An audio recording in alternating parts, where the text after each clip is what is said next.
Assalamualaikum warahmatullahi wabarakatuh. Pernahkah engkau merasakan sebuah bisikan halus di dalam hati? Bisikan yang tidak datang dari pikiranmu sendiri, tetapi seakan ada suara yang begitu lembut menuntun langkahmu. Ada kalanya kita sedang gelisah, bimbang, atau kehilangan arah. Lalu tiba-tiba entah dari mana muncul sebuah pencerahan, sebuah jawaban sederhana yang membuat dada terasa lapang. Itulah yang para sufi menyebutnya sebagai ilham. Ilham bukan sekadar lintasan pikiran biasa. Ia adalah cahaya yang diturunkan Allah langsung ke dalam hati manusia.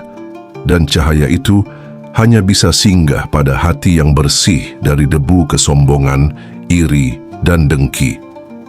Rumi pernah berkata, ilham adalah hembusan angin dari surga yang hanya bisa dirasakan oleh jiwa yang membuka jendelanya. Sobat Rumi, di dunia ini banyak orang mengejar pengetahuan.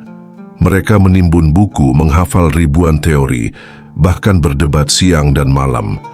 Tetapi tidak semua pengetahuan itu menuntun kepada kebijaksanaan. Ada pengetahuan yang justru membuat dada semakin keras, hati semakin sombong. Sedangkan ilham berbeda. Ilham adalah pengetahuan yang lahir dari cahaya, yang bukan hanya memberitahu apa yang benar, tetapi juga membuat hati rindu untuk melakukannya. Bayangkan, ada dua orang berdiri di persimpangan jalan. Keduanya sama-sama cerdas, sama-sama punya pengalaman hidup. Namun yang satu memilih jalan yang penuh tipu daya, sementara yang satunya memilih jalan kebaikan, meski berat. Apa yang membedakan keduanya? Bukan semata akal, melainkan ilham yang Allah tanamkan di dalam hati manusia pilihannya. Ilham adalah anugerah, bukan sekadar hasil usaha. Tapi anugerah itu bukan datang tanpa sebab. Ia turun kepada hati-hati yang disiapkan. Seperti hujan yang turun di tanah subur, ia menumbuhkan bunga-bunga kebijaksanaan. Tetapi jika hujan itu jatuh ke tanah tandus, ia hilang tanpa bekas. Maka pertanyaannya adalah, apakah hati kita layak menjadi tanah subur bagi turunnya ilham, atau justru masih keras, kering, dan penuh bebatuan? Sobat Rumi, manusia yang diberi ilham bukanlah mereka yang selalu sempurna, bukan pula mereka yang tak pernah jatuh dalam dosa, tetapi ada tanda-tanda khusus yang membuat mereka dipilih Allah. Tanda-tanda ini ibarat pelita di tengah gelapnya dunia yang menunjukkan bahwa seseorang sedang berada di jalan yang benar. Dan di dalam perjalanan kita kali ini, kita akan bersama-sama menyelami 7 tanda manusia pilihan yang diberi ilham. Siapa tahu sebagian tanda itu ada di dalam dirimu. Siapa tahu Allah sedang mengetuk hatimu melalui pesan ini. Maka bukalah hati. Sebab rahasia ilham tidak hanya didengar dengan pendengaran lahir, tetapi dengan kedalaman jiwa. Namun sebelum masuk ke tanda pertama, terima kasih yang selalu menyimak atas semua dukungannya melalui like, komentar, dan share. Dan terima kasih yang sudah bergabung menjadi langganan. Semoga kita semua selalu dalam keadaan sehat, dimudahkan rezeki, dan selalu berada dalam kesadaran yang tinggi. Tanda yang pertama, hati yang lembut dan peka. Sobat Rumi, hati yang lembut bukan berarti hati yang lemah. Justru sebaliknya, hati yang lembut adalah hati yang paling kuat karena ia tidak membalas kekerasan dengan kekerasan, tetapi mampu meredamnya dengan cahaya kasih. Bayangkan sebuah danau. Airnya begitu tenang, jernih, dan lembut. Ketika angin berhembus, riak kecil muncul, tetapi segera kembali tenang.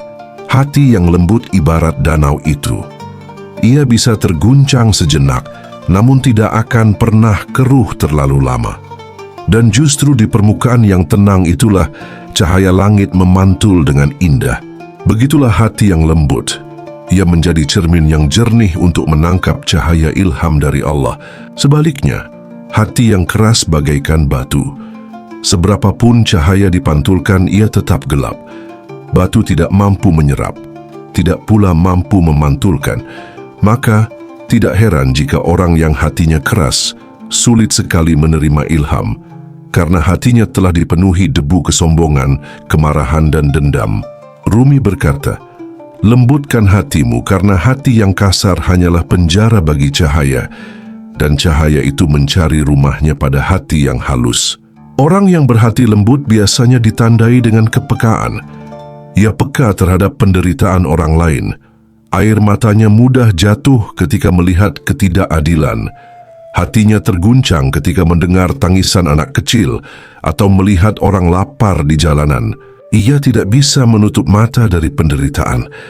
Dan justru karena itulah Allah mendekatkannya dengan ilham. Kenapa? Karena ilham adalah amanah. Allah tidak akan menitipkan ilham kepada hati yang keras dan egois, sebab ia hanya akan menggunakannya untuk kepentingan diri sendiri. Tetapi Allah mempercayakan ilham kepada hati yang lembut, karena dari hati seperti itulah lahir kasih sayang, keadilan, dan kebaikan. Ilham bukan hanya datang dalam bentuk ide atau gagasan. Kadang ia datang dalam bentuk rasa. Misalnya ketika engkau hendak berbuat dosa, tiba-tiba ada rasa tidak nyaman di dalam dada. Hati yang peka segera menangkap rasa itu sebagai peringatan. Itulah ilham. Atau saat engkau ingin membantu seseorang, ada dorongan hangat dalam hati yang membuatmu tidak bisa menunda. Itulah juga ilham. Tidak semua orang mampu merasakan ilham ini. Bukan karena Allah tidak memberinya, tetapi karena hati mereka terlalu keras untuk menangkapnya. Mereka sibuk dengan kemarahan, iri, dan dengki, sehingga suara halus itu tenggelam dalam kebisingan nafsu. Maka tugas kita adalah melembutkan hati. Bagaimana caranya? Dengan zikir, dengan banyak mengingat Allah, dengan menundukkan ego, dengan memberi maaf meski kita mampu membalas, dengan menolong orang lain tanpa pamrih. Setiap kali kita melakukan itu, hati kita semakin halus. Dan semakin halus hati kita, semakin peka pula kita terhadap ilham yang datang dari langit. Sobat Rumi, ingatlah ini. Ilham tidak akan pernah singgah pada hati yang keras. Ia hanya mau berdiam di hati yang lembut, seperti burung yang hinggap pada ranting yang lentur. Maka tanyakan pada dirimu, apakah hatimu hari ini masih keras atau sudah mulai lembut? Apakah hatimu masih penuh amarah atau sudah lapang menerima? Sebab tanda pertama manusia pilihan yang diberi ilham adalah hati yang lembut dan peka. Dan itu adalah pintu menuju tanda-tanda berikutnya. Sobat Rumi, tanda kedua dari manusia pilihan yang diberi ilham adalah tenang dalam kesendirian. Ketenangan dalam sunyi bukanlah hal mudah. Banyak orang merasa gelisah ketika sendirian. Mereka terburu-buru mencari suara lain, musik, hiburan, atau keramaian untuk menutupi rasa sepi. Padahal justru dalam kesendirianlah Allah sering kali berbicara dengan hati manusia. Kesendirian adalah ruang hening, di mana suara ilham terdengar paling jelas. Ketika manusia sibuk dengan hiruk-pikuk dunia, suara itu tenggelam. Tetapi ketika ia duduk sendiri, melepaskan segala kebisingan, maka ia akan mendengar bisikan halus yang menenangkan jiwanya. Rumi berkata, dalam kesunyian engkau akan mendengar bisikan yang tidak bisa kau dengar di tengah keramaian. Suara itu bukan milik dunia, melainkan milik jiwa. Sobat Rumi, orang yang diberi ilham biasanya mencintai momen kesendiriannya, bukan karena ia membenci manusia, tetapi karena ia tahu bahwa di balik kesunyian ada pintu menuju Allah. Ia bisa duduk seorang diri, tanpa merasa hampa. Justru dalam sepi itu hatinya menjadi lapang, tenang, dan penuh cahaya. Coba renungkan, bukankah para nabi sering menemukan wahyu di saat menyendiri? Nabi Musa mendengar suara Allah di Gunung Sinai. Nabi Muhammad menerima wahyu pertama di Gua Hira, dalam sunyi dan gelap. Bahkan para sufi besar, mereka menemukan pencerahan bukan ketika dikelilingi banyak orang, melainkan saat mereka tenggelam dalam kesendirian bersama Allah. Kesendirian, sahabatku, bukan berarti kesepian. Kesepian adalah ketika engkau jauh dari manusia dan jauh dari Allah. Sedangkan kesendirian yang penuh ilham adalah ketika engkau mungkin jauh dari manusia, tetapi dekat sekali dengan Allah. Disitulah perbedaan besar itu terletak. Orang yang diberi ilham tidak takut sendirian, karena ia tahu dirinya tidak pernah benar-benar sendiri. Ia ditemani oleh Allah, oleh zikir yang bergetar di dalam hati, oleh rasa cinta yang terus mengalir dari langit. Mungkin engkau pernah merasakannya. Duduk sendiri di kamar atau di bawah langit malam, tiba-tiba ada rasa damai yang sulit dijelaskan. Tidak ada orang di sekitarmu, tetapi hatimu terasa penuh. Itulah tanda-tanda awal dari ilham. Namun banyak orang lari dari kesendirian. Mereka merasa hampa karena tidak terbiasa menengok ke dalam dirinya. Akhirnya mereka mengisi sunyi dengan kebisingan. Padahal justru dengan berdiam diri dan menatap ke dalam, kita bisa menemukan cahaya yang selama ini tersembunyi. Ilham turun ketika hati siap, dan hati seringkali disiapkan melalui kesendirian. Sebab dalam sepi, ego mulai luluh. Dalam hening, nafsu berhenti berteriak.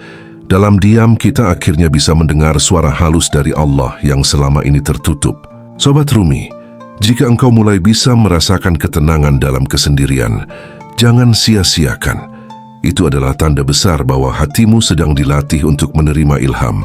Bersahabatlah dengan sunyi. Jadikan ia ruang suci untuk bercakap dengan Tuhanmu. Karena di balik sunyi ada cahaya, dan di balik cahaya ada petunjuk yang akan menuntun jalan hidupmu. Sobat Rumi, tanda ketiga manusia yang diberi ilham adalah kemampuannya membedakan bisikan nafsu dan suara jiwa. Inilah salah satu rahasia terbesar dalam perjalanan spiritual. Sebab banyak orang yang menyangka mereka mengikuti suara hati, padahal yang mereka ikuti hanyalah bisikan nafsu yang menyamar dengan indah. Bisikan nafsu biasanya datang dengan tergesa-gesa. Ia memaksa, mendesak, seolah tidak memberi waktu untuk berpikir panjang. Nafsu selalu menuntut segera dipenuhi, meskipun akhirnya membawa penyesalan. Sedangkan suara jiwa berbeda. Ia lembut, menenangkan, tidak memaksa. Bahkan jika engkau menundanya, ia tetap ada, tetap mengajak, tetap mengarah ke kebaikan. Rumi berkata, nafsu berteriak dengan suara keras, sementara jiwa berbisik lembut. Dengarkan yang lembut, karena disitulah kebenaran tinggal. Inilah tantangan bagi manusia. Memilah antara dua suara yang sering bercampur dalam hati kita. Orang yang diberi ilham bisa merasakannya dengan jelas, seakan ia memiliki cermin di dalam dada yang memantulkan mana cahaya sejati dan mana hanya bayangan semu. Contohnya sederhana, ketika engkau merasa marah, nafsu akan berbisik, balas sekarang juga, buktikan kekuatanmu, jangan biarkan dia menghinamu. Tapi suara jiwa berkata, tenanglah, maafkan. Tidak semua pertempuran harus kau menangkan dengan amarah. Ada kemenangan yang lebih indah dalam kesabaran. Atau saat engkau tergoda oleh sesuatu yang haram, nafsu akan berkata, sekali saja tidak apa-apa. Orang lain tidak akan tahu, nikmati kesempatan ini. Namun suara jiwa berbisik, Allah melihatmu. Jangan kotori hatimu hanya untuk kesenangan sesaat. Orang yang tidak bisa membedakan dua suara ini akan mudah terjebak. Ia mengira sedang mendengarkan hati nurani, padahal sedang ditipu oleh nafsu yang pintar menyamar. Tetapi orang yang diberi ilham, hatinya tajam. Ia tahu mana suara yang datang dari cahaya dan mana suara yang datang dari kegelapan. Bagaimana mungkin seseorang bisa memilah dengan jelas? Jawabannya adalah karena Allah melindunginya. Ilham adalah bentuk penjagaan Allah, sehingga hati orang itu tidak mudah terperdaya. Ia diberikan kompas batin yang menuntunnya pada pilihan yang benar, bahkan ketika logika tidak mampu menjangkaunya. Namun kemampuan ini tidak datang begitu saja. Ia lahir dari latihan. Semakin sering engkau berzikir, semakin sering engkau menundukkan ego, semakin halus pula pendengaran jiwamu. Dan ketika telinga batinmu halus, engkau akan mampu mendengar suara lembut itu dengan jelas. Sobat Rumi, ingatlah, bisikan nafsu akan selalu membuatmu resah setelah engkau mengikutinya. Sedangkan suara jiwa akan selalu membuatmu tenang setelah engkau menuruti panggilannya. Disitulah perbedaan besar yang harus kita renungi. Maka jika suatu hari engkau dihadapkan pada pilihan, tanyakanlah kepada hatimu, apakah ini membuatku semakin dekat kepada Allah atau semakin jauh? Jika ia mendekatkanmu, itu suara jiwa yang mendapat ilham. Jika ia menjauhkanmu, itu hanyalah bisikan nafsu yang menyamar. Dan orang-orang pilihan yang diberi ilham, sahabatku, adalah mereka yang mampu mendengarkan suara jiwa dengan jernih serta menolak jebakan nafsu dengan tegas. Sobat Rumi, tanda keempat dari manusia pilihan yang diberi ilham adalah kehidupannya penuh dengan pertanda. Orang yang hatinya terbuka kepada Allah seringkali melihat hidup bukan sekadar rangkaian kebetulan. Bagi mereka, setiap peristiwa, setiap pertemuan, bahkan setiap kejadian kecil menyimpan pesan tersembunyi. Rumi pernah berkata, "Alam semesta ini penuh dengan surat cinta dari Allah. Masalahnya bukan pada kurangnya pesan, melainkan pada mata yang tidak mau membaca." Begitulah adanya. Orang biasa melihat angin berhembus hanya sebagai angin, tapi orang yang hatinya penuh ilham melihatnya sebagai isyarat kelembutan Allah yang selalu bergerak. Orang biasa melihat daun gugur hanya sebagai fenomena alam, tapi bagi hati yang peka, daun gugur adalah tanda tentang kefanaan hidup dan ajakan untuk kembali kepada Sang Kekal. Orang pilihan tidak hidup dengan sembarangan. Mereka sadar bahwa setiap langkah membawa makna. Ketika ia bertemu seseorang di jalan, ia bertanya dalam hati, pesan apa yang Allah titipkan lewat pertemuan ini?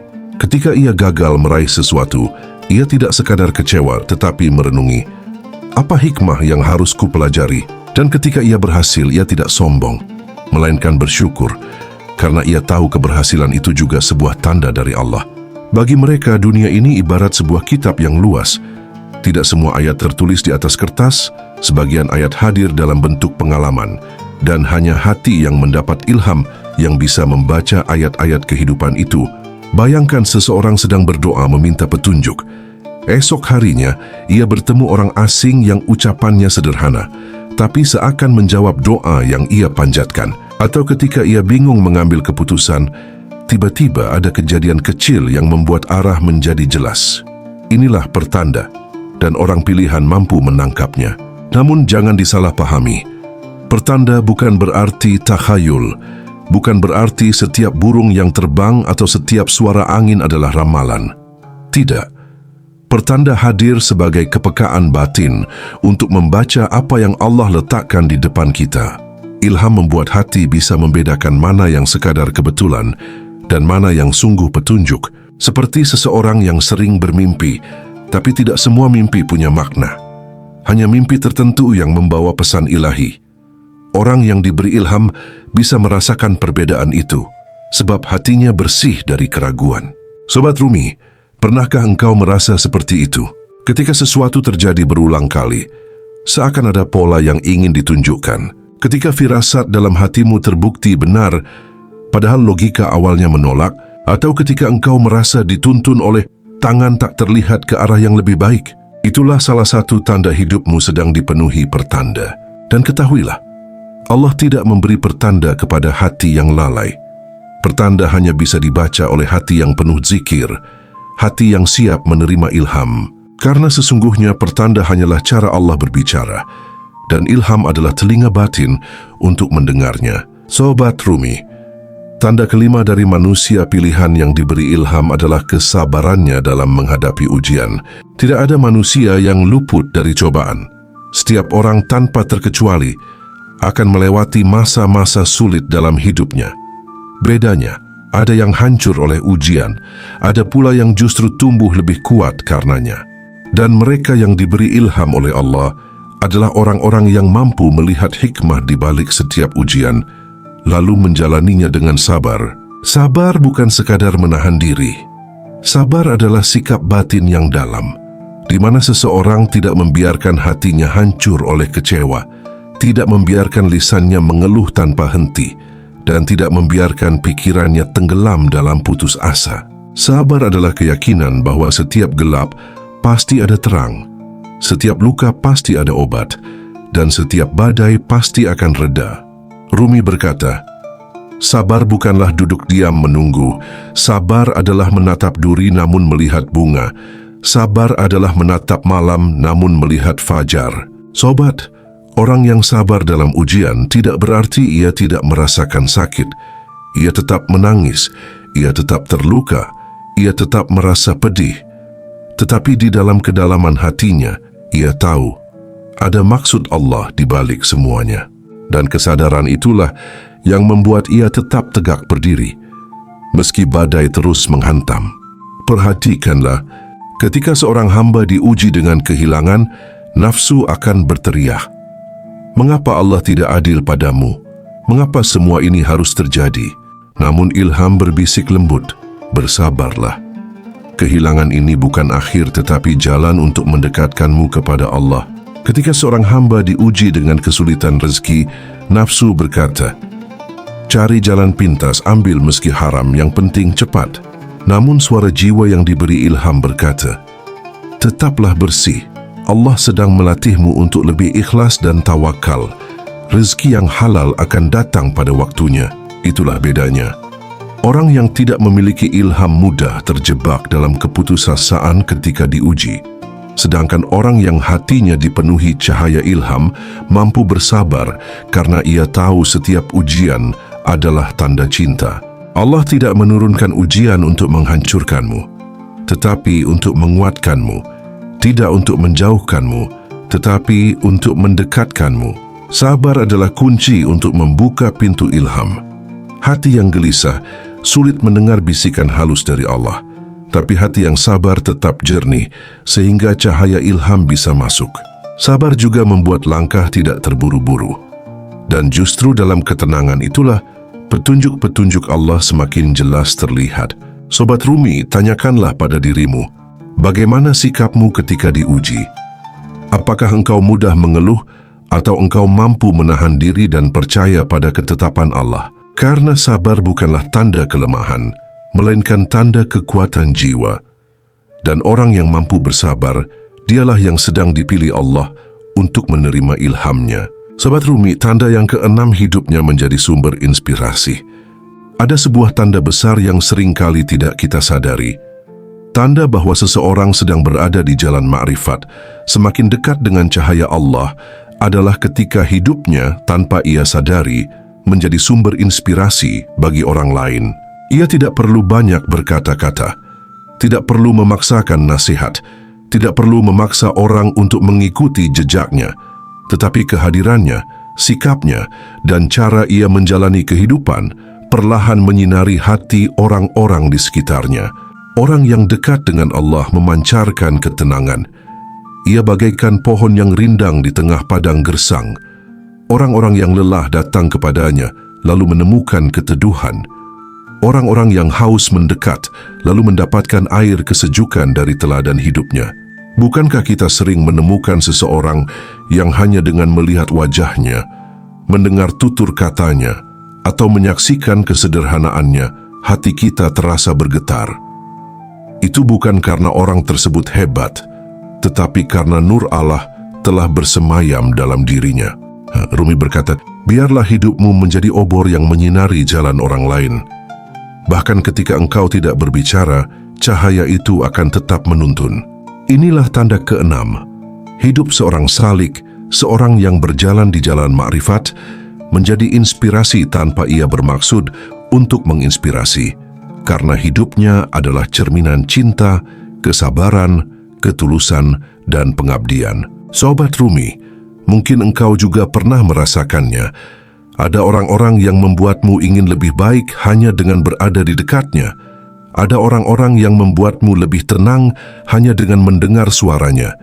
Itulah tanda bahwa Allah sedang menitipkan cahayanya lewat manusia pilihannya. Jika engkau pun suatu hari menjadi seperti itu, janganlah bangga. Janganlah merasa lebih tinggi dari yang lain. Karena sesungguhnya bukan engkau yang memberi cahaya, tetapi Allah yang menitipkannya melalui dirimu.